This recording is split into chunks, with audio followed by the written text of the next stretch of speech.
Gloire à Dieu au plus haut des cieux. Nous te disons merci pour cette semaine que tu nous accordes encore et que tu nous as déjà bénis et qui s'achève. Nous sollicitons et implorons toujours ta bonté pour la semaine qui vient. Nous mettons cette messe médiatique sous ton contrôle. Inspire-nous et surtout nos invités ici présents afin que tout ce qu'ils auront à dire ici soit la vérité, toute la vérité et rien que la vérité. Ce que pour le siècle des siècles, bien sûr. Il est 13h passé de 38 minutes à la paroisse Saint-Kizito de Tokoin Doumassese. Bienvenue à la messe médiatique de ce dimanche 4 juin 2023. Table ronde sur la problématique des engrais et des sols dans l'espace CEDEAO et du Sahel, accueilli par l'ONU, fort à l'investiture du nouveau président nigérian, décès du président de la Cour constitutionnelle du Togo, condamnation de l'opposant Ousmane Sanko et tension au Sénégal, sans oublier le bras de fer entre certains partis de l'opposition, notamment l'UFC et le CAR. C'est l'évangile de ce jour dans cette messe médiatique qui sera co-célébrée par Germain Pouli à droite. Il est directeur de publication du journal Togo Réveil et nous apprenons dans les coulisses qu'il est en train d'initier, ou du moins il est en train de porter 2 casquettes médiatiques. Nous le saurons tout à l'heure si c'est confirmé. Teko Firmin Agbo, il est chroniqueur à gauche et analyste sociopolitique. Tout ça avec la complicité technique d'une équipe qui ne m'a jamais relâché. Elle est composée de Alexandre Tchalem à la régie et puis Ibrahim Maki au cadrage qui, pour une première fois, me lâche, il n'est pas là. Makaka Nyon aussi qui devait monter les éléments nous a faussé compagnie. Et là, je suis donc bien dans ce studio. Moi, c'est Eric Tanandé, le prince héritier de la préfecture de la Bina, Pagoуда 1, avec d'origine et de naissance dans la préfecture de Sotwa. Je suis le modérateur principal de cette messe. Voilà pour les civilités. Mais avant de démarrer la messe proprement dite, voici ce message très important. Élections régionales 2023. Pour le développement de nos régions et l'enracinement de la décentralisation, mobilisons-nous pour la réussite des élections régionales 2023.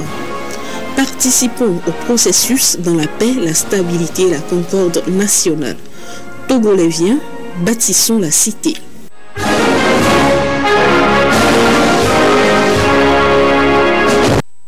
Voilà, et on en vient à la messe proprement dite. Firmin, bonjour. Bonjour Eric Tanandé, merci de m'avoir invité. Et en réponse à ta prière, je dis Amen. Merci beaucoup. Votre barbe, elle prend de l'ampleur. Bien sûr, elle va bien. Merci beaucoup. Germain Sohanam Pouli, merci d'avoir accepté notre invitation et bonjour à vous. Bonjour Eric, bonjour à tous les téléspectateurs de TV2 et merci surtout pour l'invitation. Quelle est l'actualité de Togo Réveil et Assimilé cette semaine? Togo Réveil, c'est comme vous l'avez annoncé, dans les différents sujets qui seront traités, c'est cette table ronde des acteurs, en tout cas des présidents, des chefs de gouvernement, d'institutions sur les engrais en Afrique de l'Ouest et dans le Sahel. C'est également, comme vous l'avez dit, l'investiture donc du président nigérian. C'est aussi la préparation donc de ces élections avec le recensement qui va commencer donc dans la zone 3. C'est aussi le Sénégal, comme vous l'avez dit, et au niveau de notre organigramme et dans notre groupe, Togo Réveil s'agrandit un peu, avec Oracom qui est notre agence de communication, donc qui est en train de mettre en place une web télévision. Voilà, donc c'est un nouveau-né qui arrive dans le paysage médiatique togolais, qui a été lancé officiellement le mardi dernier, mardi 30 mai dernier. C'est Oraweb TV, qui compte évidemment sur votre soutien, votre accompagnement, vos bienveillantes contributions pour apporter aussi sa touche à ce qui est en train d'être fait en général, et donc apporter une petite touche supplémentaire. Donc notre Web TV va être orienté essentiellement sur le développement, sur les questions de développement, sur la promotion de l'entrepreneuriat des jeunes, sur la promotion du Made in Togo, sur le renforcement des valeurs civiques et citoyennes. On va y travailler, et puis on sera dans la culture évidemment, avec plusieurs programmes consacrés à la culture sous ses différentes facettes, et puis le social et l'humanitaire auront une place de choix. Nous allons beaucoup communiquer sur les actions humanitaires, et nous nous engageons donc dans ce domaine à offrir des couvertures médiatiques gratuites à tous ceux qui vont organiser des actions humanitaires. Donc c'est un peu cela, Ora TV. Et nos activités donc ont commencé cette semaine. Nous sommes dans la phase d'enregistrement donc de nos premières émissions, et nous essaierons donc à notre manière d'apporter une autre touche à la presse, à la communication, au travail, au journalisme, avec donc ce que j'ai défini comme cible. Voilà. Oui, pourquoi avoir choisi le web plutôt que le classique, la voie classique, et peut-être la voie satellitaire? Voilà, donc il faut dire que la télé ordinaire est déjà assez chère pour la mettre en place. Et déjà ça a un coût très élevé, nos moyens ne nous le permettent pas véritablement. Ensuite, il n'y a pas beaucoup d'autorisations aujourd'hui qui sont données donc au niveau de cette télévision-là. Pour l'autre espace. Voilà, donc c'est un peu compliqué. Et puis, la troisième raison c'est que le digital aussi, le numérique, aujourd'hui c'est ça le présent et l'avenir. Donc, nous pensons que les télés de demain, même les télés normales comme les vôtres, plusieurs sont en train de migrer sur le numérique aussi, parce que c'est un espace florissant, c'est un espace beaucoup plus large, voilà, de toucher un plus grand nombre. Et donc on l'a fait, mais en réalité l'idée de cette Web TV nous est venue du fait qu'on avait entamé des productions qu'on comptait mettre sur les télévisions normales, ordinaires, mais les partenariats avaient été très difficiles à sceller. Les espaces qu'on a pu nous donner par endroit ne suffisaient pas pour ventiler les productions qu'on voulait faire, parce qu'on s'est vraiment engagé à produire énormément dans les domaines dont je vous ai parlé, l'entrepreneuriat togolais, la promotion du Made in Togo et tout ça. Donc on s'est dit, mais pourquoi ne pas créer une Web TV et pouvoir diffuser toutes ces productions-là un peu plus facilement. Donc c'est un peu cela. Et on commencera par vous regarder quand? Oui, bon, pour le moment, nous faisons que de la musique, donc par intermittence, mais on attend véritablement d'ici une dizaine de jours, donc commencer, parce qu'on ne veut pas faire du direct pour le début, donc on voudrait enregistrer toutes les émissions et commencer la diffusion. Donc nous sommes en train de démarrer les enregistrements. D'ici une dizaine de jours, je crois qu'on va pouvoir véritablement diffuser normalement nos programmes. Et pour vous capter, quelle est l'application ou du moins c'est la procédure? Non, c'est tout simple. Maintenant, vous allez sur Internet, vous cherchez www.oratv.tg et puis vous tombez dessus. Nous comptons aussi mettre en place des applications OraTV qu'on pourra télécharger et donc sur son téléphone et ailleurs pour pouvoir suivre nos programmes. OraTV, vous rappelez www.oratv.tg. .oratv. Voilà mon bic qui me joue, le bic d'un enseignant et d'un journaliste. Voilà, ajouté rapidement. Voilà. L'essentiel est retenu. Voilà, Firmin. Voilà un confrère hein, qui, dans ce climat très compliqué ou complexe des médias, qui perce. Et franchement, c'est à féliciter. Oui, un frère, mais un persévérant. Un persévérant dans la mesure où vous avez dit tout à l'heure que nous sommes dans un espace médiatique beaucoup plus compliqué. Oui. Et si lui, il s'imagine encore où il se dit qu'il faut mettre encore en place un média, il faut l'encourager et reconnaître sa persévérance. C'est pour dire qu'en réalité, face à toutes ces difficultés, il ne baisse vraiment pas les bras. Oui. Donc félicitations à mon grand frère Germain. Et donc nous sommes là pour l'accompagner, nous sommes là pour participer à ces nobles émissions. Oui. On est là, et il a parlé de civisme et citoyenneté. C'est votre domaine, non? C'est votre domaine, donc on sera là.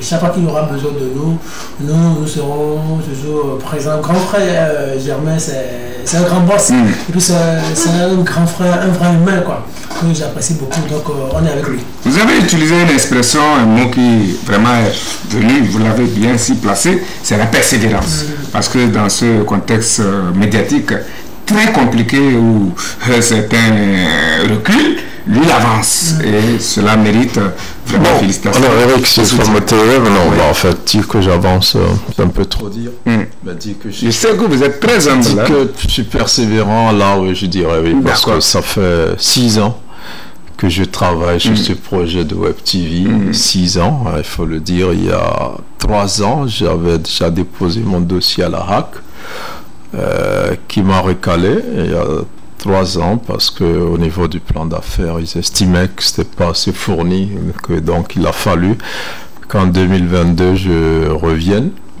avec le même dossier, cette fois plus renforcé, parce que j'ai fait le studio, ça fait 4 ans, donc je m'équipe depuis 6 ans, je travaille dessus depuis, donc ça a été long, un peu difficile.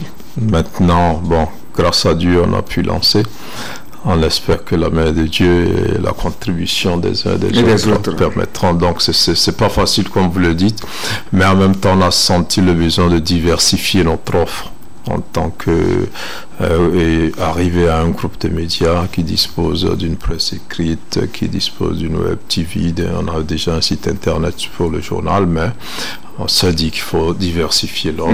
C'est très difficile, il faut le dire, ça n'a pas été facile de le mettre en marche, mais comme je dis, j'ai pris beaucoup de temps. Je suis allé à pas de caméléon, j'ai avancé millimètre par millimètre, et bon voilà quoi, on est arrivé aujourd'hui, on remercie Dieu. On remercie aussi toutes les bonnes volontés qui nous ont soutenus d'une manière ou d'une autre, qui a apporté du sable, une pierre, de l'eau, du ciment, des cailloux, du bois, tout ce que vous voulez. Et j'attends toujours des contributions. Merci à Firmin. Merci à vous-même pour ce que vous allez apporter aussi comme contribution à l'achèvement et à la mise en marche continue de cet édifice-là. D'accord. C'est là où je disais que Firmin a trouvé le juste mot. C'est lui qui a parlé de persévérance. C'est moi qui ai parlé d'avancement. Mais lui, il a parlé de persévérance. C'est également, c'est vraiment le signe d'une persévérance. À vous entendre 6 ans sur un projet qui a connu des hauts et des bas, mais qui aujourd'hui a vu le jour. Je crois que ce n'est pas facile. Bon, nous ne pouvons que vous encourager. Merci beaucoup. Merci. Bon, là, il faut dire vraiment que j'ai fait avec les moyens de bord. Donc, je m'équipais progressivement. Je prenais tout mon temps. J'ai eu à faire des choses moi-même et tout ça. Donc, c'est bon. On s'est dit, il faut y aller, on a pris le temps qu'il faut, et comme on dit, comme on le croit, le temps de Dieu est le meilleur. Donc, on a attendu assez longtemps. Finalement, ça va. Bon, on espère qu'on pourra quand même avancer, pour utiliser votre terme. Parlant de Dieu, mais je pense que Dieu a parlé de persévérance et de fermeté. On dit, celui qui persévérera jusqu'à la fin sera sauvé. Ça, c'est d'un. On dit à celui qui est ferme dans ses convictions, le Seigneur assure la paix. Donc, il a été ferme, donc le Seigneur lui assure la paix aujourd'hui. Tout à fait. Il est tranquille, il a son studio, il a son TV que nous félicitons. Vous avez notre soutien, a priori. Merci beaucoup. À chaque fois que besoin se fera sentir, nous ne manquerons pas d'apporter notre contribution. En tout cas, la télévision deuxième par ma voix vous félicite pour cette persévérance. Vous venez là de faire éclore une étoile de plus dans le ciel médiatique togolais. C'est vraiment à féliciter, une bonne chose. Nous allons aborder à présent l'évangile du jour avec le premier chapitre. Lomé, la capitale du Togo, a été également celle d'une grande rencontre des ministres de l'agriculture de la sous-région ouest-africaine sur la problématique des engrais et des sols dans l'espace sud-Yao et du Sahel. La presse qui a suivi la rencontre de près ou de loin nous en parle. Je vous présente la revue à live. Notre équipe technique de montage n'étant pas arrivée, Lomé était la capitale d'une rencontre de haut niveau sur la problématique des engrais et des sols dans l'espace CEDEAO et du Sahel.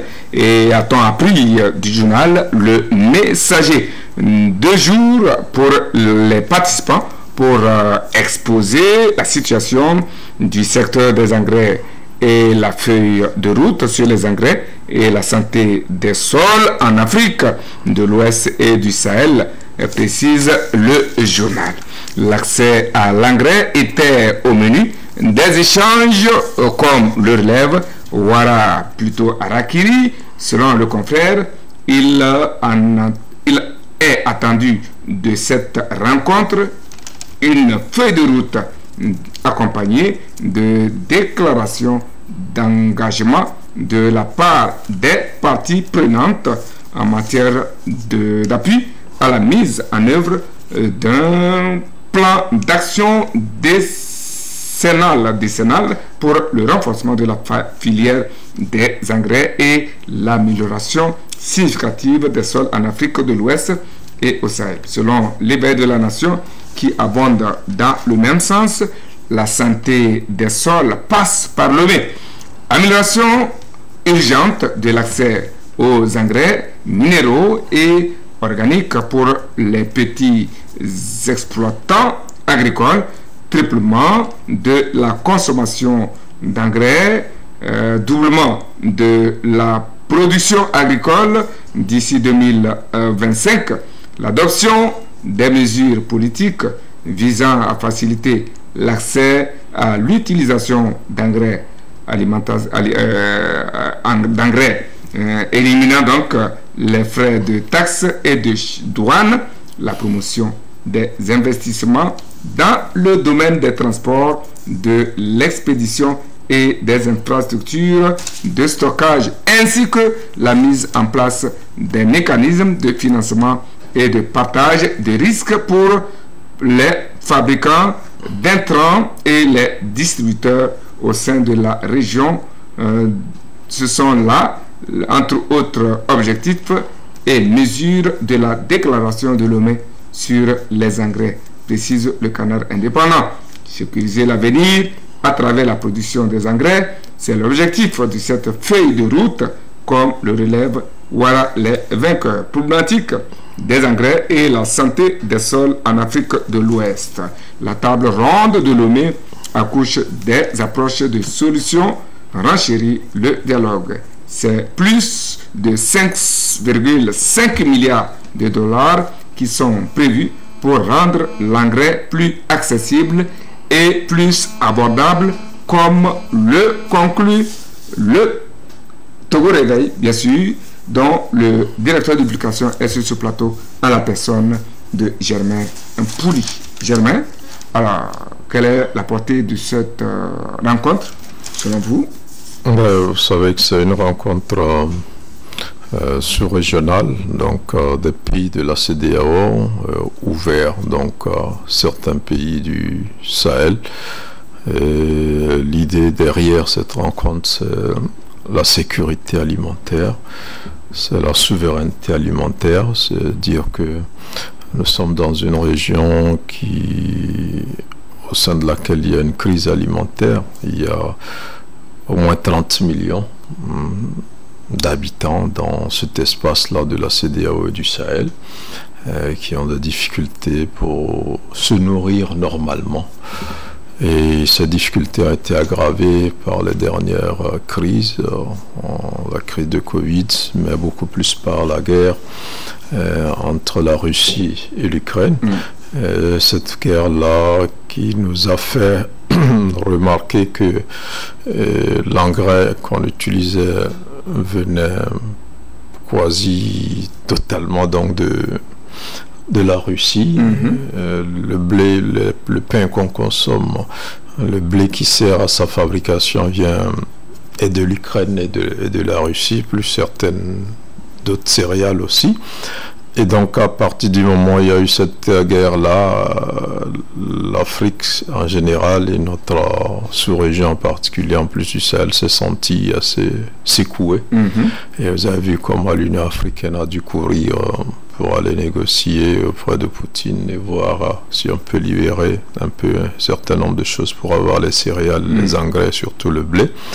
Et donc, il était normal que cette guerre-là, dont on ne connaît même pas encore l'issue, et ses effets amènent dans les pays africains qui étaient déjà confrontés à ces difficultés-là à revoir leur politique.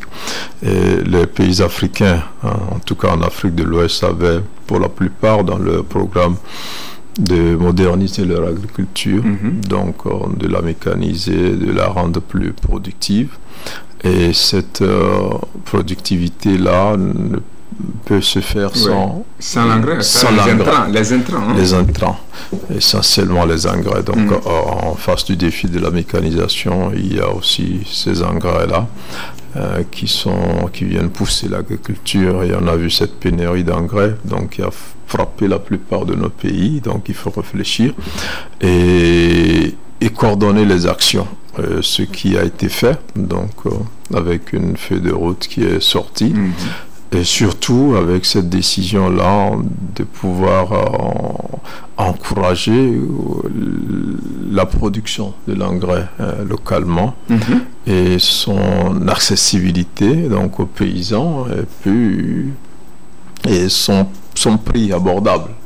Et donc toutes ces réflexions ont été faites et l'utilisation même de l'engrais sur nos sols pour ne pas beaucoup plus détruire les sols, pour que ces sols-là puissent résister et continuer par être productifs. Et puis surtout comme défi principal, c'est de pouvoir multiplier par 2 donc l'utilisation des engrais et pouvoir multiplier par 3 la production agricole telle qu'elle se fait aujourd'hui. Alors aujourd'hui, tous les pays veulent pouvoir produire et nourrir leur population parce que ce dont nous avons besoin pour nous nourrir aujourd'hui, pour la plupart, ça vient de l'étranger.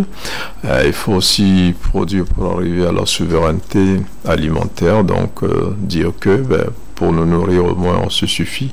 On ne va pas commander en Ukraine, en Russie, on ne va pas commander du riz en Asie, un certain nombre de choses. Et donc autour de tous ces défis-là, les réflexions ont pu avoir lieu et avec donc une feuille de route qui est sortie et avec l'implication des acteurs, notamment du groupe de la Banque mondiale, qui a promis accroître donc sa contribution et qui l'a porté finalement à 5,5 milliards de dollars pour soutenir l'Afrique de l'Ouest et le Sahel, donc dans tout ce qui a été dit et décidé ici à Lomé. Multiplier par 2 la production de l'engrais et par 3 la production agricole, voilà une équation à résoudre par les pays de la sous-région ouest africaine. Firmin, est-ce que en réalité la question de l'engrais devrait vraiment être un problème pour l'Afrique aujourd'hui. Pour répondre, je réponds par la négative. Ça ne va pas être un problème pour les Ça ne devrait pas être un problème. Vous savez, j'ai suivi un peu le discours de... lorsqu'on présentait le rapport de l'IDH tout récemment, l'indice de développement humain, la secrétaire générale de la présidence a prononcé un discours très moderne. Donc j'ai retenu quelques phrases quand je vais lire pour répondre à votre question. Oui. Elle disait, Sandra Abdon disait, ce rapport conclut que les individus doivent apprendre à vivre avec l'ensemble des incertitudes actuelles. Toutefois, ils devraient aspirer à beaucoup plus qu'un simple arrangement. Ainsi, en libérant le potentiel humain et en puisant dans la créativité, la diversité ancrée dans la confiance et la solidarité, nous sommes invités à imaginer et à bâtir un avenir dans lequel l'humanité s'épanouira. Vous voyez un peu, c'est comme le discours a été prononcé, ces phrases ont été lancées en l'air. En amont, mais aujourd'hui, nous avons déjà cette rencontre qui en réalité inspire une certaine créativité, à mon sens. C'est comme les chefs d'État sont dit aujourd'hui, avec la pandémie que nous avons connue, avec la guerre russo-ukrainienne, nous sommes en train de vivre dans un monde incertain, où plus rien n'est certain, on n'est plus sûr de rien. Alors il faut être imaginatif, il faut être tellement créatif pour pouvoir subvenir aux besoins des Africains, surtout de l'Afrique de l'Ouest et du Sahel. Et c'est pour cela que cette rencontre-là va déjà très loin tout d'abord en identifiant les problèmes et en essayant d'apporter des solutions dans les années à venir. Par exemple, toutes ces sommes-là qu'on va investir, je pense que si on arrive à tenir cette promesse, à la respecter, dans les 10 ans à venir, mais la pauvreté en Afrique va baisser considérablement. Parce que le problème c'est quoi? Quand on parle de pauvreté, la première chose c'est qu'on n'arrive pas à trouver à manger. Et ailleurs, par exemple en Europe, tout ça là, ils ont essayé de régler ce problème-là, même s'ils n'ont pas encore totalement réglé. Vous savez, aujourd'hui, la zone euro, c'est plus de 500 millions d'habitants, moins 95 millions d'habitants d'Européens vivent sous le seuil de la pauvreté. La Bulgarie est le pays le plus pauvre. L'agriculture, ça ne va toujours pas. Il y a déjà 22% de pauvres dans le pays. Quand on voit même la France, qui est un des pays les plus riches du monde, il y a des zones dont la population vit sous le seuil de pauvreté, dans une précarité. Et cette population est obligée de tendre la main à l'Union européenne qui leur envoie de l'argent. Et avec cet argent, on a créé une banque alimentaire en France, dans le nord de la France. On a créé une banque alimentaire pour pouvoir subvenir aux besoins des populations. Il y a des gens qui viennent dans cette banque, ça produit au moins 3 fois par semaine. C'est pas seulement l'Afrique, c'est pas seulement le Togo. C'est comme ça le monde est fait. Mais ils ont fait un petit effort pour intensifier l'agriculture, pour mettre un peu d'argent dans l'agriculture. Je pense que le président de la République, Faure Gnassingbé, et ses pairs ont fait cette semaine, je pense que c'est une noble initiative qu'il faut encourager. Et moi je leur demanderais d'en faire plus. Parce que nous avons le phosphate. Nous avons le phosphate. Il y a des pays qui ont le phosphate. Alors si on va mettre le phosphate ensemble, et après on arrive à convertir ça en engrais, tout envoyer à la main, on aura besoin de la main d'œuvre, on aura besoin de créer des emplois, des gens qui vont travailler dans cette usine-là. Et l'engrais, on va l'acheter moins cher. Autant les paysans dépensent moins pour l'agriculture, autant ils pourront facilement pouler leurs produits. Donc les produits, ça va suffire le plan national avant de penser à l'exporter sur le plan international. Moi je pense que c'est l'agriculture qui est le problème. Les États-Unis, ils ont réussi à faire disparaître la pauvreté avec l'agriculture. Si aussi on arrive à faire cela, moi je pense que ça va être une bonne chose. Surtout, ça témoigne du fait que le déplacement que le chef d'État a eu à faire dans les 5 régions du Togo. Voilà, justement, vous embrayez sur ma question. La suivante, cette rencontre intervient, je le dis, quelques jours après des forats organisés par le gouvernement sous l'égide du chef de l'État togolais à travers toute l'étendue du territoire dans le même secteur. Et est-ce cette initiative de l'État togolais qui a inspiré les décideurs de cette rencontre? Moi je me dis que n'est-ce pas Faure Gnassingbé qui est en train de piloter ces histoires-là dans les coulisses? C'est-à-dire, moi je me dis, ça c'est la conséquence de FOPAD. Ça montre à quel point le FOPAD n'était pas juste un simple scénario ou juste une fiction. C'était de la réalité, c'était du sérieux. Même si on disait que FOPAD était en train de faire campagne pour préparer les élections à venir, mais aujourd'hui, on sait que FOPAD a été du concret et la conséquence on l'a aujourd'hui. Et peut-être sur le plan diplomatique, FOPAD intervient au niveau sur le plan militaire avec le Mali et autres. Maintenant, sur le plan du corps, il est en train de booster la sous-région. Il est en train de tenir la main de la sous-région pour dire ici, nous devons aller à ce point-là, travailler ensemble. Et je pense que ce qui se passe aujourd'hui à Lomé, ce qui s'est passé à Lomé, la table ronde n'est que la conséquence de FOPAD. Donc on dit bravo au président de la République et bravo aux chefs d'État de la sous-région qui ont pris le problème de l'agriculture très sérieux. Et donc si ça pourrait continuer comme cela, je pense que la pauvreté dans les années à venir, ça va baisser considérablement. Germain, je voudrais vous entendre sur cette question. Je le disais, cette rencontre intervient quelques jours seulement après les forats organisés par le gouvernement sous l'égide du chef de l'État forêt Sozima Nyasingbe à travers toute l'étendue du territoire dans les 5 régions administratives du Togo. Et est-ce qu'on peut dire que c'est cela qui aurait inspiré les décideurs de cette rencontre ou cette table? Non, est-ce qu'on peut le dire? Oui, il y a une certaine continuité, mais ce n'est pas que ça. Parce qu'il y a quelques mois, il y a eu un grand forum international, aussi une grande rencontre internationale qui a eu lieu ici à l'hôtel du 2 février sur la sécurité alimentaire en Afrique de l'Ouest et dans le Sahel. Et à cette occasion, le chef de l'État n'y était pas, il était représenté par la chef du gouvernement. Elle avait annoncé que le président avait pratiquement pris le devant et avait annoncé qu'il s'engageait à transformer le phosphate togolais, donc à le transformer sur place en engrais et le mettre à la disposition de tous les pays de notre espace. Donc l'idée y était déjà avant l'organisation de ce forum-là. Et après, juste après la rencontre de Lomé, il y a eu quand même un accord qui a été signé entre le Togo et l'Office syrifien du phosphate, le CP, pour pouvoir aider à l'implantation d'un centre de mécanisation d'abord à Palimé et surtout d'une usine qui va transformer le phosphate en engrais. Et donc, l'idée y était déjà, aujourd'hui elle se concrétise, mais le FORA c'était en interne, c'est un plan qui est sur le plan national. Avant ça avait un autre nom, après ça a changé de format avec d'autres ambitions, c'est vraiment de faire des agriculteurs togolais des entrepreneurs. Et le chef de l'État a enchaîné le 27 avril quand il a accordé cette interview à nos confrères de Niveau TV où il disait qu'il rêvait de voir des agriculteurs togolais devenir des milliardaires. Donc vous voyez qu'il y a une certaine continuité dans les idées, dans les actions, dans la vision du chef de l'État. Et aujourd'hui, c'est qu'il faut dépasser le cadre des actions au niveau national et avoir un cadre beaucoup plus sous-régional. Vous avez vu que quand il y a eu par exemple le problème d'engrais, vous verrez que certains pays faisait une sorte de trafic au niveau de cet engrais-là. Les gens venaient même acheter de l'engrais ici, en faisaient un certain nombre de choses.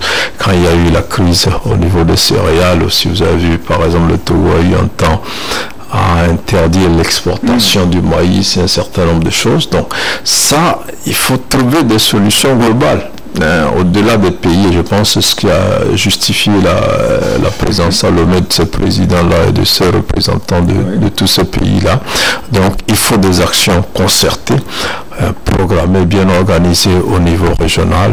Et ça, c'est la vision du chef de l'État qui l'a partagée et qui a été soutenue par la CEDEAO et la Banque mondiale et les autres partenaires. Et donc, aujourd'hui, au-delà de tous les plans que chaque pays met en place pour développer son agriculture, il faut des plans au niveau sous-régional qui puissent aussi apporter un plus, parce que c'est des difficultés presque similaire dans tous ces pays. Et comme on l'a rappelé, il y a eu cette guerre-là qui est venue donner un coup de massue à tous ces pays dans leurs efforts.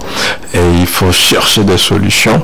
Il y a des solutions individuelles au niveau de chaque pays, mais il y a des solutions collectives et c'est pour cela que ces pays ont travaillé. Donc, pour nous, au Togo, toutes ces actions-là s'enchaînent et nous amènent à renforcer la conviction que nos autorités sont vraiment engagées. Vous avez vu lors des forats le message que le président Faure passé était assez clair. Nous devons produire ce que nous consommons. Donc nous devons produire ce que nous consommons, nous devons arriver à cette suffisance, autosuffisance alimentaire, ça on le dit depuis des années. Il faut arriver à la sécurité alimentaire et surtout à la souveraineté alimentaire parce que nous avons des terres et il n'y a pas de raison de continuer à dire que si on ne peut pas fabriquer les voitures, au moins on peut produire de quoi manger et je pense que le chef de l'État a compris cela. Et dans sa vision, il espère faire des agriculteurs togolais, des milliardaires, ceux-là qui vont produire déjà pour le pays, pour que le pays soit indépendant sur le plan alimentaire, soit sécurisé, que chaque Togolais trouve à manger, mais que ces agriculteurs-là puissent aussi vendre. Et n'oublions pas que au Togo, nous avons aujourd'hui ce qu'on appelle la plateforme industrielle de TTKP. Nous avons aussi ce vaste programme au sein dans le PND qui veut passer à la transformation des produits agricoles. Voilà. Donc, il faut pouvoir produire suffisamment pour alimenter nos usines et pour exporter comme les agriculteurs le faisaient donc par le passé, ce qui fait qu'aujourd'hui il faut produire beaucoup plus et l'objectif, comme on l'a rappelé tout à l'heure, il faut plus d'engrais, il faut doubler donc l'approvisionnement en engrais et puis il faut tripler la production. Donc c'est une vaste vision, c'est une ambition assez grande, hein, donc il faut pouvoir atteindre, et on a mis la barre haute et espérons vraiment que les engagements qui ont été pris à Lomé servent à atteindre donc ces objectifs-là. À cette allure, Firmin, je jure que dans 5, 10, 15 ans, le paysan sera l'homme le plus envié de la terre. Hein? Oui, et surtout au Togo et en Afrique. S'il y a toujours cette volonté-là, et si les chefs d'État peuvent toujours respecter leur engagement, et si les institutions internationales, parce que là, la Banque mondiale met un peu les moyens, donc si les institutions internationales ou les institutions financières peuvent toujours respecter leur engagement, je pense qu'on sera bien satisfait. Et aussi, il ne faut jamais oublier ça. Les pays qui nous envoient le produit vont être un peu jaloux parce que ce sera un manque à gagner à leur niveau quand on vous envoie des produits aux pays africains et que ces pays africains maintenant produisent même ces mêmes produits, donc l'importation va baisser considérablement. Donc à leur niveau, leur exportation va baisser, donc ça va être vraiment compliqué. Donc ça veut dire qu'il y a une petite guerre qui doit nous attendre là à l'avenir et les chefs d'État doivent déjà commencer par y réfléchir et revoir la négociation avec ces pays-là pour qu'on n'ait pas trop de problèmes et pour qu'ils ne nous coincent pas à plusieurs niveaux. Je pense que c'est cela, mais c'est une bonne initiative. Être agriculteur, ce n'est pas une honte au fait. C'est pas une malédiction non plus. C'est pas une malédiction non plus. Ça dit vous produisez, les gens mangent. Aux États-Unis, les agriculteurs, on les appelle les professionnels de la terre. Les professionnels de la terre. On nous a appris, c'est l'agro-business. Les agriculteurs sont des milliardaires aux États-Unis. Donc, si aujourd'hui nous avons tellement de terres, on dit 60% de terres arables en Afrique, qui sont tellement fertiles, mais qui ne sont pas exploitées. Donc, je pense que si on investit des milliards dedans, mais les Africains vont devenir des milliardaires. Donc, que personne ne se dise être agriculteur, c'est une malédiction. Une malédiction, une injure, une humiliation. Cela incarne une certaine, je ne sais pas, pauvreté. Ce n'est pas vrai. Donc, les jeunes qui sont dans les localités, comme nous, on a l'habitude d'aller dans les localités, ils sont sensibilisés sur le civisme et le patriotisme. Donc, là, je leur demande de ne plus quitter les villages, alors qu'il y a des terres dans les villages. Donc, à ce niveau aussi que le gouvernement essaie de créer des programmes qui puissent amener les jeunes à s'intéresser à l'agriculture. Oui, finalement, je ne vais pas vous bloquer là-dessus, mais il y a un problème, réel. C'est, bon, vous l'avez dit, 60% des terres sont encore vides, arables sont encore inoccupées, mais occupées, entre guillemets, parce que là, les gens ont acheté les terres, les hectares et qui n'exploitent pas. Or, vous ne pouvez pas, quel que soit votre désir, votre volonté, aller mettre en valeur quelque chose qui ne vous appartient pas. Non, il faudrait que les gens y pensent. À ce niveau, je pense que le code foncier, est en train de réguler ce problème-là. Pour que toi, mais ça va lentement. Oui, ça va aller, parce que l'histoire de terre, là, c'est compliqué. Hein. Moi, j'ai l'habitude de dire que l'histoire de tel de sol, là, c'est un truc qui a une valeur spirituelle, quoi. C'est pour cela que vous allez voir que les gens qui adorent vendre des terrains, ils ne sont jamais riches. Ils finissent mal. Ils finissent toujours mal. Ça a une valeur un peu spirituelle. Donc, c'est pour cela que ça doit aller lentement aussi. Pour qu'à l'avenir, il n'y ait pas tellement de problèmes. Mais je pense que le gouvernement est de bonne foi et a mis en place un code. Je pense que le code va être révisé pour que tu ne te lèves pas pour t'acheter 50 hectares, 100 hectares, dont tu ne vas rien faire. Acheter un village, ça, c'est pas bien, ça va engendrer que des conflits. Donc, à ce niveau, que l'État aussi régule. Germain, c'est votre journal qui a donné la précision selon laquelle 5,5 milliards de dollars seront investis pour servir les producteurs. Ces fonds viendront d'où? Oui, ils viendront de la Banque mondiale, du groupe de la Banque mondiale. Donc, qui était déjà engagé dans certains pays, qui a dû donc augmenter son enveloppe pour la porter donc à 5,5 milliards. C'est-à-dire que ce partenaire, la banque, c'est pas un cadeau, c'est des prêts. Bon, c'est comme votre banquier qui vous aide à financer votre maison, à vous équiper, à faire un certain nombre de choses. Après, il faut rembourser. Mais quand le banquier accepte mettre de l'argent, c'est qu'il sait que vous pouvez rembourser. Ça veut dire que il sait qu'il y a un potentiel agricole assez important en Afrique, et si on le valorise, je crois que l'agriculture peut être porteuse donc de richesse, de créer des emplois. Et donc aujourd'hui, la Banque mondiale et certains pays européens, la Banque africaine de développement et d'autres institutions qui étaient donc à Lomé ont promis d'accompagner cette feuille de route-là. Comme Firmin le disait tout à l'heure, quand nous serons capables de produire ce que nous consommons, ça dit qu'on va arrêter d'importer en grande quantité ce qui venait, et donc il faut passer à autre chose. Et en même temps, l'Afrique aussi n'entend pas continuer par exporter. C'est vrai, quand on dit on importe par exemple le riz, les céréales, le blé, tout ça, nous aussi on exporte des choses. Exporte le café, le cacao, le coton, le soja, les anacardes, un certain nombre de choses. Donc voilà, nous aussi on exporte, mais nous aussi pensons aussi à transformer. Voilà, nous envoyons notre café cacao en Occident, ça nous revient sous forme de café, chocolat, tout ça, et on achète plus cher. Nous envoyons notre coton et un certain nombre de choses. Nous envoyons notre phosphate. Voilà, donc sous forme d'engrais et d'autres produits. Donc aujourd'hui, on veut aussi investir et mettre en place des usines pour pouvoir transformer cela. Donc on a activé au niveau du phosphate avec le partenariat avec l'office chérifien donc du phosphate, les Marocains, ça va pouvoir se faire. On a vu au niveau du textile aujourd'hui, le Togo est en bonne voie sur la plateforme industrielle d'étiqueté où on veut produire des tissus, du vêtement et de certain nombre de choses. Et certaines grandes marques déjà pensent même à installer leur usine de production ici. Donc après, c'est le monde qui va être un peu plus équilibré. L'Afrique va cesser progressivement d'être ce continent-là de consommation. Les autres productions consomment, mais comme on l'a dit, il y a des domaines dans lesquels on va encore consommer longtemps.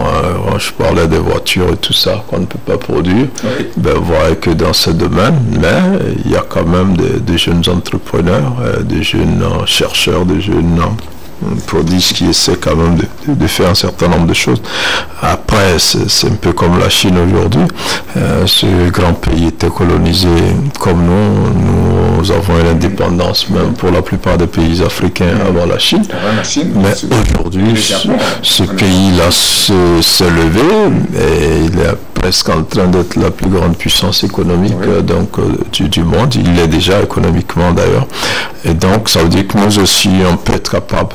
Et c'est ce que l'Afrique essaie de faire aujourd'hui, malgré aujourd'hui des bouleversements liés à l'insécurité, au terrorisme et tout ça qui viennent un peu freiner cet élan. Mais je pense que nos dirigeants sont suffisamment engagés. Après, comme le disait Firmin, les autres ne sont pas toujours contents de voir qu'on aspire à être autonome, qu'on aspire à se prendre en charge, on aspire à être indépendant, donc sur un certain plan, mais il faut qu'on y aille, il faut que la jeunesse comprenne. Et sur le plan agricole, c'est comme vous avez dit, il faut que chacun comprenne que l'agriculture est un business comme les autres, et il est en train de devenir un business rentable, beaucoup plus rentable. Et beaucoup de jeunes, malheureusement, ne comprennent pas. Certains quittent les milieux ruraux pour la ville, attirés forcément par certains éclats en ville, mais ils oublient que ceux qui restent et qui travaillent, donc aujourd'hui s'en sortent. Donc il faut aller vers la valorisation donc de cette activité-là, vers sa professionnalisation, vers la facilitation de son accès. Donc c'est pour ça qu'aujourd'hui le Togo est en train de passer à la mécanisation, parce que aujourd'hui les jeunes vont vous dire avec un coupe-coupe et une roue, c'est plus difficile. Donc ils auraient bien voulu avoir une machine à leur disposition. C'est en train d'être fait. Il y a eu un premier centre de mécanisation qui a été mis en place à Chichao, donc à Kara. Il y aura un second, donc avec les Marocains de l'Office syrien de phosphate, qui va être mis en place à Palimé, donc très bientôt. Et dans toutes les régions et préfecture, il y aura quand même ces centres de mécanisation là, agricole pour faciliter ce travail-là. Après, l'autre enjeu, c'est exactement de quoi on a parlé à Lomé, c'est l'engrais, parce qu'aujourd'hui, il y a très peu d'agriculture qui peut se faire sans engrais, parce qu'il faut les engrais pour booster la production. C'est vrai que certains ont un autre avis sur la question, mais la réalité est qu'on ne peut pas produire sans engrais. Produire à l'étape naturelle comme ça se faisait avant ne va pas permettre de produire suffisamment pour nourrir aujourd'hui ce monde-là et cette population-là qui est sans cesse grandissante. Donc pour l'agriculture, déjà chapeau pour ceux qui ont compris, qui sont assez investis dans ce secteur-là, et donc demandons à ces jeunes qui disent qu'il n'y a pas d'emploi, mais qui ont une passion pour l'agriculture, qui ont peut-être des qualités pour le faire, donc de s'essayer et on se donne rendez-vous, comme l'a dit Firmin. C'est vous-même dans 5 ou 10 ans. 5 ou 10 ans, c'était moi. Hein? Voilà. Alors, si par un simple clic, comme on appuie sur le bouton d'un ordinateur, on pouvait faire revenir quelqu'un qui est mort, j'allais cliquer pour le retour de mon papa, qui était un grand exploitant de café cacao, d'abord dans les plateaux, dans l'amont bleu, et puis après dans la Délé, dans Kifama, Poti et ses environs. J'allais cliquer pour qu'il revienne, pour voir comment il va exercer son activité désormais. L'agriculteur, le paysan, l'agriculteur sera roi de demain. Oui, ça c'est sûr. Bon, on va changer de sujet, on va quitter l'agriculture tout en disant merci au chef de l'État togolais et ses homologues de la sous-région pour ces initiatives qu'ils prennent en faveur surtout du Togo, parce que depuis un an, même voire plus, depuis son mandat actuel, il a mis l'agriculture au cœur, comme ça son papa même l'avait déjà dit, que la terre ne trompe jamais. Il a mis l'agriculture au cœur de ses préoccupations et on voit les résultats au jour le jour. Fort Essouna Gnassingbé, que nous remercions, président de la République togolaise, était Germain, à l'investiture du nouveau président de la République fédérale du Nigeria, Bola Ahmed Tinubu, qui succède à Mohamed Buhari. C'est tout à fait normal, n'est-ce pas, Germain, président? Oui, tout à fait, c'est tout à fait normal. Et pas plus tard qu'hier aussi, il était à Ankara en Turquie pour la prestation de serment de son ami Erdogan, oui, qui vient d'être installé donc, pour poursuivre son œuvre à la tête de la Turquie. C'est déjà des marques d'amitié entre le peuple. Au-delà des présidents qui se déplacent, ce sont des peuples qui ont des relations assez intimes, assez importantes sur divers plans. Et donc quand un pays comme le Nigeria, qui est un peu la locomotive sur le plan économique dans la sous-région, dont un président prête serment, c'est normal que ses pairs viennent. Et donc le chef de l'État togolais, que ses grands frères président appelle affectueusement le doyen dans le chef de le jeune doyen, honore de sa présence. Donc c'est ce genre d'événements qui sont importants. Et vous savez que le Togo et le Nigeria travaillent énormément, et il y était aussi à l'inauguration donc de cette grande raffinerie de Dangote. Donc vous voyez que sur le plan économique, le Togo travaille énormément avec le Nigeria. C'est pas comme le Bénin qui a eu quelques difficultés avec le Nigeria, le géant de l'Est, et dont l'économie a reçu quand même un coup par rapport à cela. Donc on ne peut que saluer ce genre d'initiatives qui tendent au renforcement des relations sud-sud, parce que comme vous allez voir aujourd'hui, que plusieurs pays du sud, des pays en développement, des pays jadis décrits comme des pays pauvres, essaient donc de travailler ensemble, de renforcer les relations de coopération, et donc aller à ce genre d'événements, ça venir apporter donc son soutien à la nouvelle gouvernance qui s'ouvre sous le nouveau président nigérian, qui a d'énormes défis à relever sur le plan interne, mais sur le plan régional aussi et international. Et donc des partenaires comme ceux du Togo, du Ghana et d'un certain nombre de pays donc se doivent d'aller à ce genre d'investiture. Maintenant, si pour faire le parallèle et revenir ici en 2020, on a assisté à une investiture sans président étranger. Ah bon? Parce que le chef de l'État a choisi de le faire de cette manière, de ne pas trop faire la publicité. Et ça aussi, c'est une forme de gouvernance, mais les autres ont gardé cette tradition-là. Il a reçu les messages de félicitations. Oui, mais il n'a pas invité le président à son investiture, mais les autres, il a été invité. Il a été invité, donc lui, il a fait de façon assez sobre. Moi, je pense aussi que c'est une grande marque aussi. Et ça peut se faire comme ça. Et donc voilà, quoi. Alors, Firmin, Buhari part, Bola vient. Est-ce le changement dans la continuité ou la continuité dans le changement?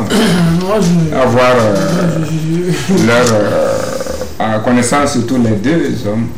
Non, qu'est-ce qui va vraiment changer? Moi, je me dis que les Américains ont placé leur pion. Parce que le Nigeria, c'est une puissance économique.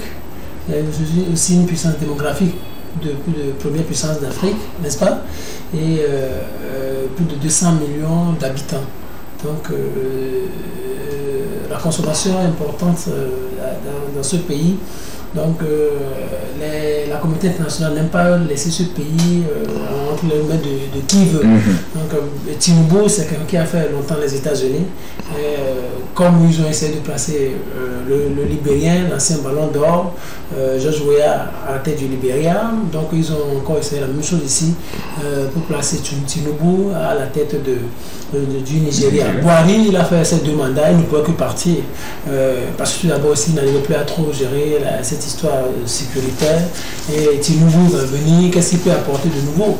Donc il y a plusieurs agendas, il y a la lutte contre la corruption, et aussi il y a un problème très important que les Nigériens sont en train de dénoter, c'est qu'avant les Nigériens, lorsqu'ils allaient à l'étranger, ils revenaient toujours, et peu sont ceux-là qui allaient à l'étranger et ils restaient, ils demeuraient éternellement, mais la plupart des jeunes aujourd'hui nigériens sont en train de quitter le pays et ne rentrent plus. Donc c'est un fait inquiétant pour le gouvernement nigérien. Donc celui-là, il doit mettre en place une politique qui puisse permettre aux jeunes de rester, d'y travailler et d'aider à construire le pays. Donc au-delà de tout, c'est la communauté internationale qui a son pignon, et vive le Nigeria. Vive le Nigeria. Pour que vive la sous-région ouest africaine, le temps nous surprend. La guerre des clans au sein de certains partis de l'opposition, comme le cas de Maître Alboibo, et l'UFC fait renier l'étoile et parler certains journaux comme le Canard indépendant et le Changement, qui montre le vrai visage de ce qu'il appelle démocrate autoproclamé. Et puis selon le Changement, la réouverture du 5e congrès du CAR a permis de lui éviter de justesse la forclusion, même si c'est sur fond de contestation. Germain, l'opposition s'oppose-t-elle à elle-même? Sinon, pourquoi tous ces scènes? Oui, il y a eu plein de courants donc, dans ces différents partis politiques, notamment au sein de l'UFC, dont le président national n'est pas encore décédé, mais pratiquement dans l'incapacité du fait de son âge avancé, donc de jouer encore son rôle de leader de cette formation-là. Et on a très vite vu une guerre de succession s'engager avant même le départ du président, donc Gilles Christ-Olympio. Des courants sont nés et qui s'affrontent ouvertement, on l'a vu dans un premier temps avec la désignation des représentants de l'UFC au sein de la CENI, et après on l'a vu récemment dans l'organisation d'un congrès annoncé qui a été finalement découragé et jugé illégal, n'étant pas donc convoqué par les instances régulières du parti. Et là on semble un peu maîtriser la chose, même si on sent que ça va finir mal tout ça. L'autre côté où il y a eu la grande déception et qui peut-être a inspiré notre confrère de Canard indépendant, c'est au niveau du CAR, où un premier congrès s'est achevé pratiquement avec une bagarre. Et il a fallu se retrouver parce que justement par rapport à la charte à la nouvelle charte des partis politiques, les gens avaient un deadline donc pour pouvoir organiser leur congrès, et le CAR a essayé de sauver les meubles en élisant un président déjà contesté après son élection, M. Daté, et donc ça a laissé quand même un goût de déception au sein des populations qui sont en train de voir les deux principales forces de l'opposition, déjà le 44-94 qui était le parti qui avait plus de députés au sein de l'opposition, et puis l'UFC après, donc qui est encore le chef de file de l'opposition, et là c'est normal que le Canard dise les autoproclamés démocrates, parce que voilà des gens qui vantent toutes les vertus de la démocratie donc à l'échelle nationale, et qui sont incapables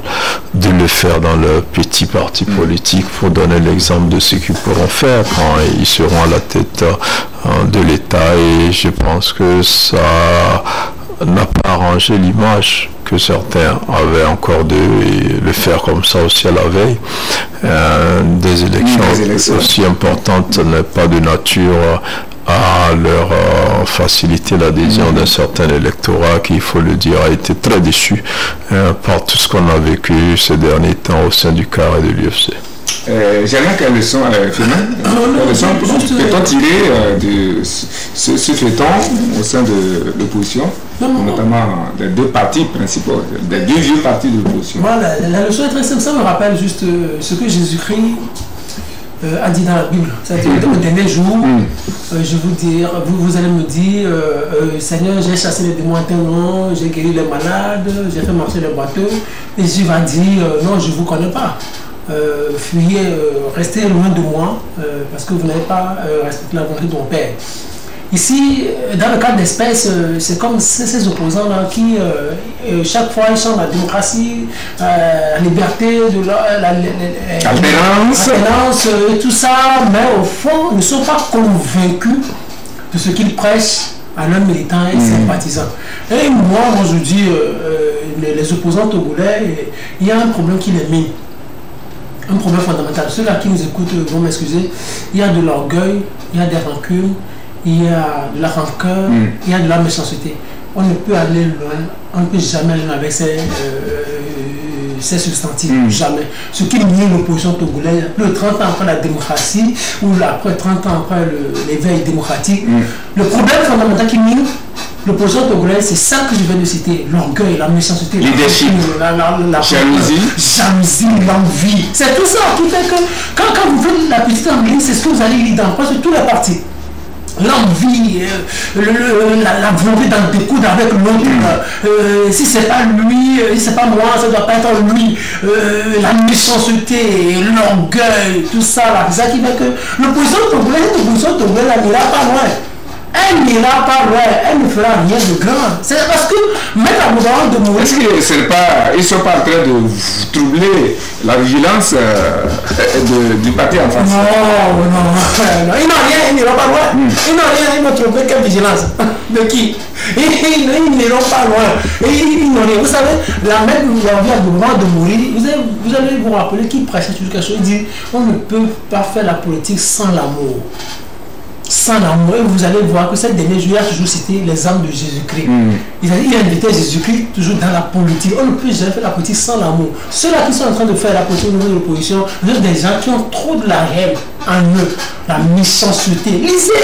Elle dit les 30 années là, c'est ça la haine, la méchanceté. Détruire l'autre, chercher à casser l'autre. Si possibilité, il y avait on peut tuer l'autre et prendre sa place. C'est ça en fait. Ce qui fait que la politique, cette opposition là, le cas, quand vous allez voir ce qui se passe au niveau de l'OFC, tu vois avec le cas Aurier, qui traite Jésus-Christ, qui l'a fait comme.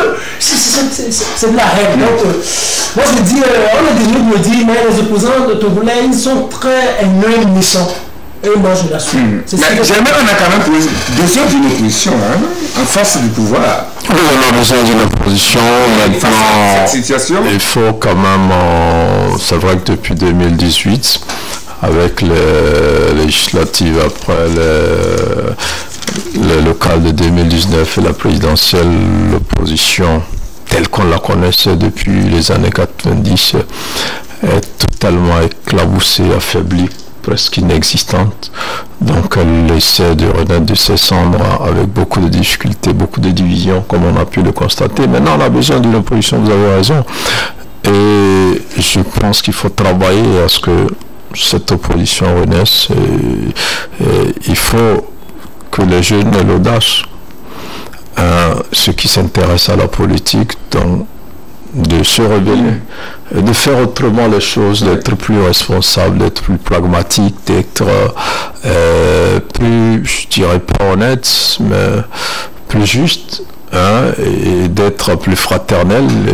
Et ce que Firmin dénonçait, je ne vais pas trop rentrer dans ces détails, mais après, d'être capable aussi de travailler avec l'autre, qu'il soit au pouvoir ou au sein de l'opposition. Alors, vous savez, ici au Togo, le pouvoir a offert le statut de l'opposition et leur a donné un chef de file de l'opposition autour duquel les opposants devaient se réunir comme une institution. Comme une institution. Et cette question de chef de file de l'opposition qui crée non, même pas. Il y avait déjà cette haine avant. Maintenant, ce statut devrait au moins fédérer l'opposition, avoir un porte-parole qui était une institution. Jean-Pierre Favre a raté carrément de jouer ce rôle.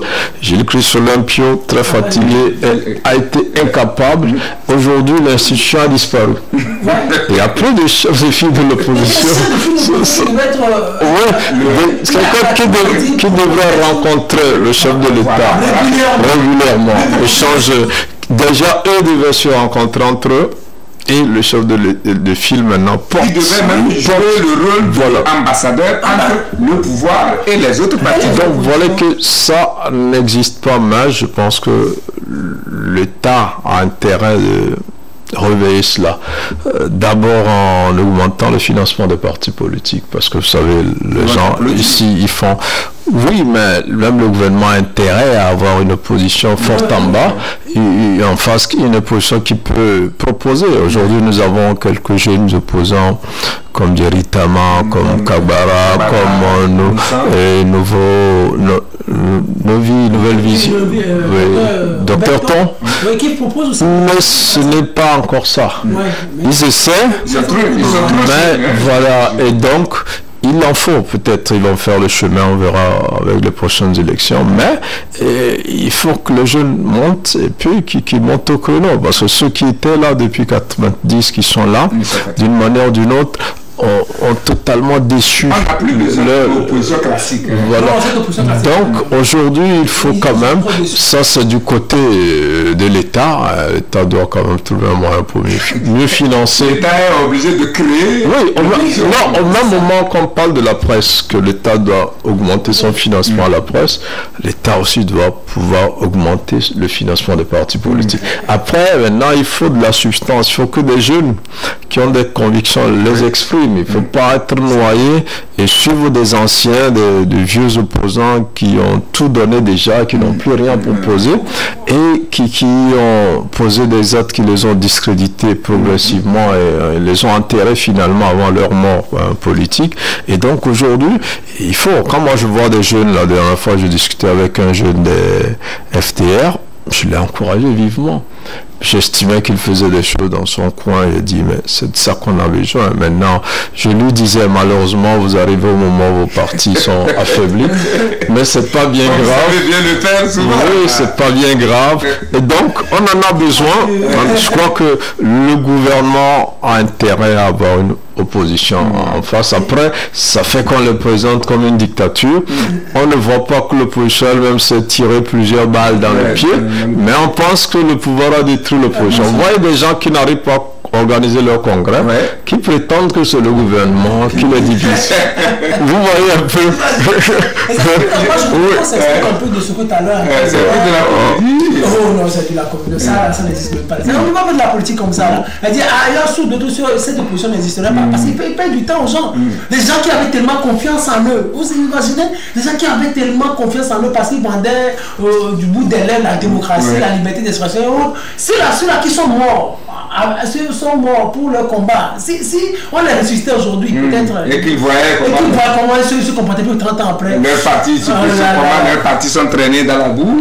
Non, eux-mêmes, il faut qu'aujourd'hui, l'État mette beaucoup de moyens dans la classe de l'opposition. C'est-à-dire, comme l'État aussi est en train de dépoussiérer, avec ces histoires de congrès, on est en train de dépoussiérer. À l'avenir, il faut qu'on ait des blocs, comme talent là aujourd'hui. Il y a au moins 4 blocs de formation politique au Bénin. Et donc, l'État leur donne au moins 3 milliards par an. Donc, je pense que si on arrive à dépoussiérer et à avoir des blocs de partis politiques, on sait qu'on injecte de l'argent dans des messes sérieuses. Vous imaginez? Et donc, ils vont travailler pour renforcer la démocratie à leur niveau et faire tourner et permettre à l'État ou à ceux qui dirigent de mieux faire, d'améliorer leur gouvernement. J'ai justement peur que ce soit aussi un autre problème quand l'État va investir les sous au sein de l'opposition pour que ce soit une autre source de problème. Vous vous rappelez l'histoire des 30 millions de l'ANC et autres. En tout cas, je n'ai rien dit. Alors, le temps nous a surpris. Notre temps est carrément terminé. Alors qu'on avait deux articles à lire. Mort il y a une semaine, le président de la Cour, ça au moins nous allons dire un mot là-dessus, avec la permission de la régie. Mort il y a une semaine, le président de la Cour constitutionnelle du Togo, Abdoulaye Assouma, sera conduit à sa dernière demeure demain lundi 5 juin 2023. Un président de la Cour constitutionnelle qui meurt, faut-il parler ou non d'une catastrophe nationale, Germain? Ben, il y a des confrères journalistes qui ont parlé de catastrophe nationale déjà, comme on l'avait fait il y a quelques années quand le chef de l'État était mort. Mais même si c'est pas le même type de catastrophe, c'est quand même un grand baobab du droit qui est parti. C'était un grand juge, il faut le reconnaître, qui est resté longtemps à la tête de la Cour constitutionnelle. Depuis 2007. Voilà, qui a été aussi à la base de l'état de droit, du respect des droits de l'homme. On a vu un peu quand Maître Agboibo était décédé, l'hommage qu'il lui a rendu. On sait que ces deux hommes ont beaucoup travaillé pour l'instauration de la première commission nationale des droits de l'homme en Afrique noire francophone. Et on a vu un peu tout ce qu'il a fait. C'était un homme aussi, un musulman, qui a beaucoup fait à travers son association dans des actions caritatives. Et vous savez que la Cour constitutionnelle, c'est une grande institution de la République. Et c'est normal qu'on lui rende cet hommage-là. Maintenant, après, c'est vrai qu'on a vu un peu parfois tout ce qui est dit autour des élections. Et même quand l'opposition n'a pas de preuves pour étayer ses réclamations de fraude électorale, on a tendance à croire que la Cour constitutionnelle ne fait que valider ce que la CENI a déjà proclamé.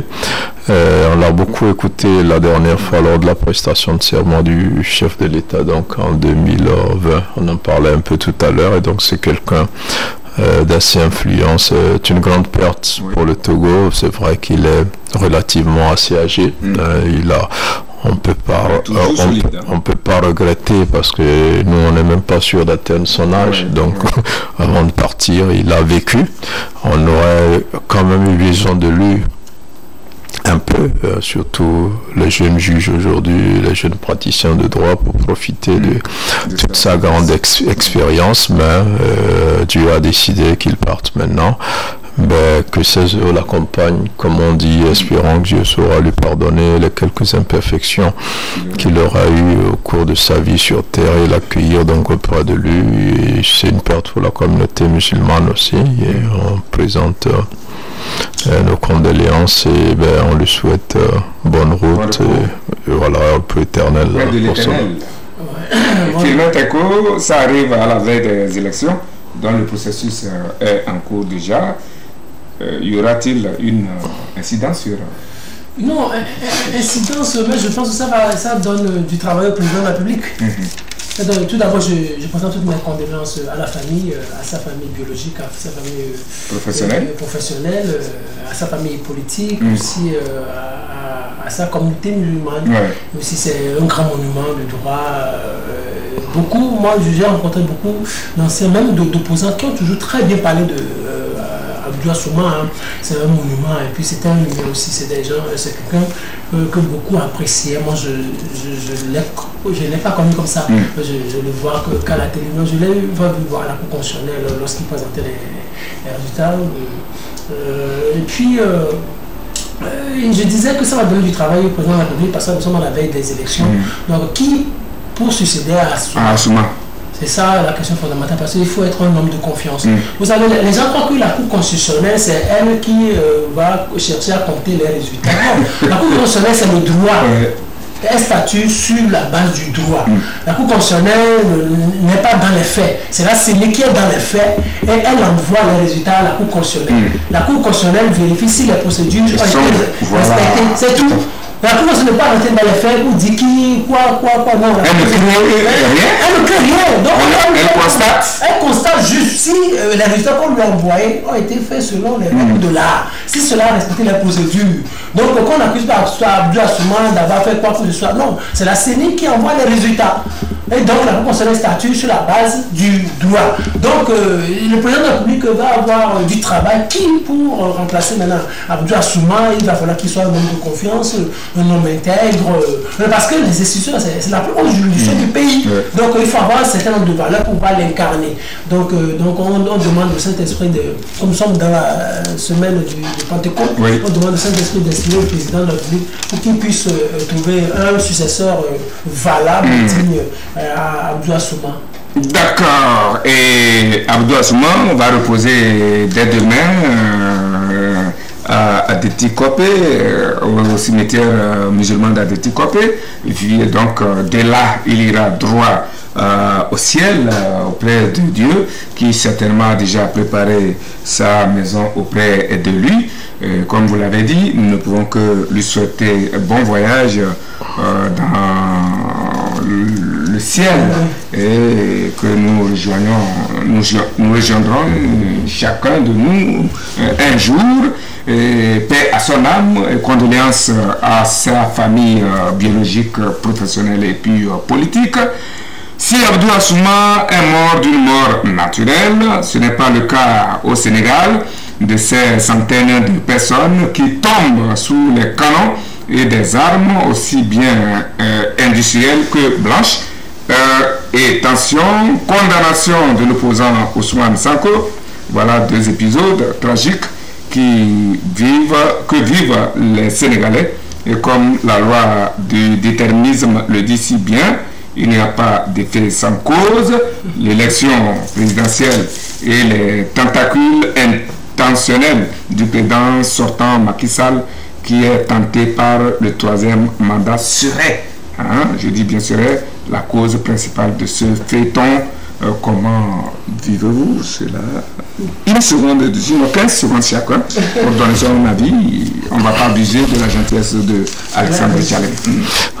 15 secondes, c'est que le Sénégal est en train de basculer dans un cycle de violence, d'instabilité et en train de perdre un peu son statut de pays démocratique depuis des décennies. Et maintenant, Sonko, ce qu'on lui dirait, c'est quand même d'essayer de se soumettre à la loi et de ne pas trop pousser les jeunes à l'affrontement, comme le disait Firmin tout à l'heure.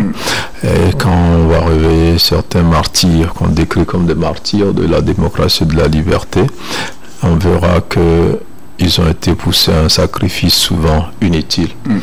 Et demain, peut-être, on verra Macky Sall et Sonko en train de sabler du champagne, soi-disant en train de fêter une certaine réconciliation. Et voilà, pour les familles de tous ces jeunes-là, aujourd'hui, une trentaine de morts déjà entre 2021 et 2023 autour de cette affaire-là, dont les Sénégalais auraient bien voulu aussi connaître les tenants et les aboutissants si Sonko avait daigné répondre à cette convocation pour donner sa version des faits, pour ne pas laisser garder ce flou-là. Donc aujourd'hui, on pourra reprocher à Macky Sall de vouloir être candidat, lui dit que la loi ne le lui interdit pas, et donc il faut qu'on arrête de trop politiser les choses et d'envoyer les jeunes donc au charbon, affronter des forces de sécurité dont la tâche déjà assez compliquée. On en a vu eux aussi, ils meurent, les agents de sécurité aussi meurent dans cette histoire. Espérons que le dialogue ouvert par Macky Sall va donner des solutions à ce programme-là et que très rapidement l'ordre revienne dans ce pays qui s'apprête donc pour une élection cruciale d'ici l'année prochaine. Moi, juste un petit moment à la jeunesse africaine. Moi, je voudrais inviter la jeunesse africaine à sortir de cette histoire de juridisme-là. Sortons de cette histoire de limitation de mandat et ainsi de suite. Ça, c'est un faux débat. C'est-à-dire, oublier cette histoire de limitation de mandat-là et consacrez-vous à votre vie. Aujourd'hui, Ousmane Sonko est là, il vit. Mais 15 personnes sont déjà mortes. Vous imaginez 500 personnes arrêtées.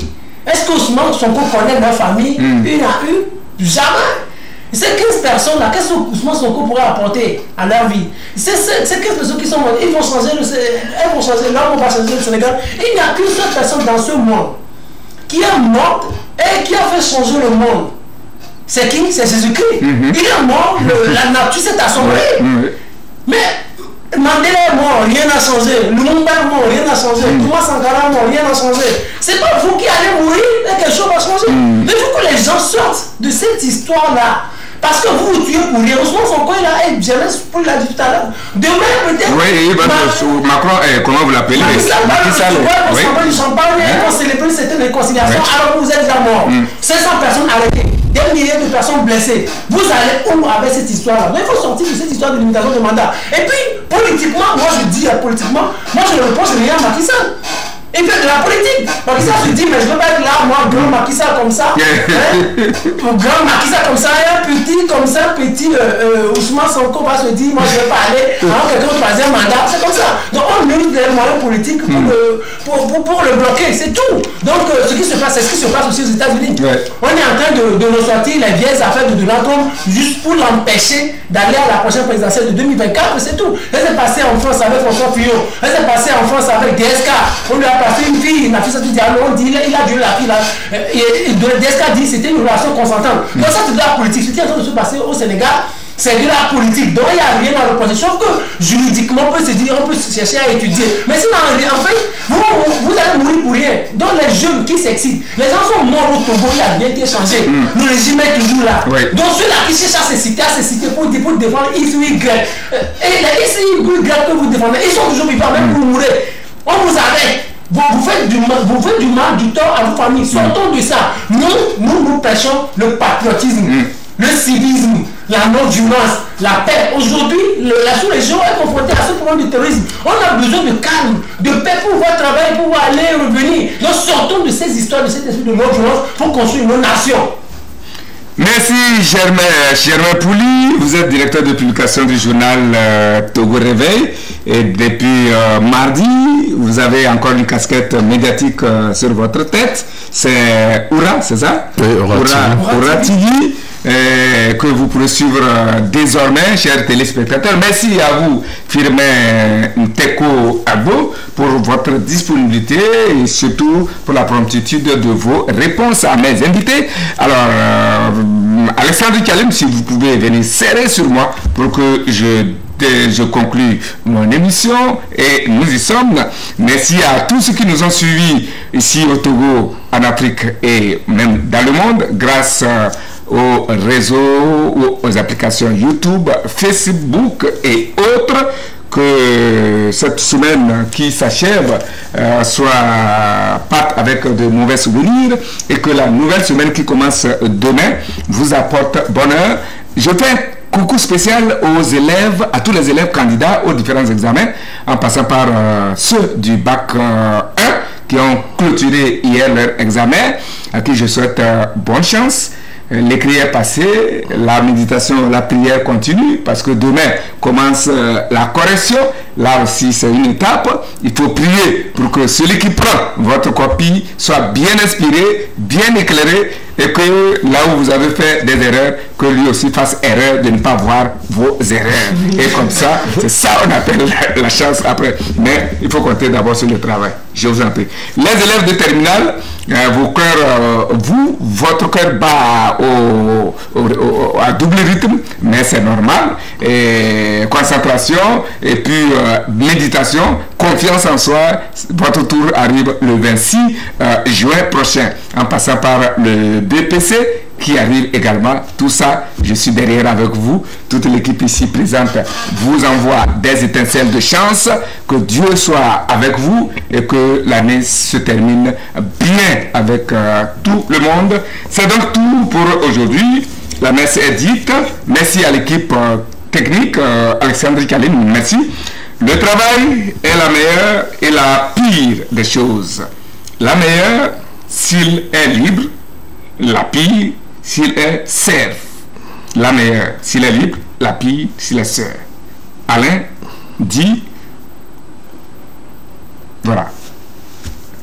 La technique me suit, je disais, le travail est la meilleure et la pire des choses, la meilleure s'il est libre, la pire s'il est serf. Serf, S-E-R-F, qui veut dire esclave. C'est de Alain, cette pensée qui m'inspire et sur laquelle j'implore votre méditation. Au revoir, à dimanche prochain. Je pars.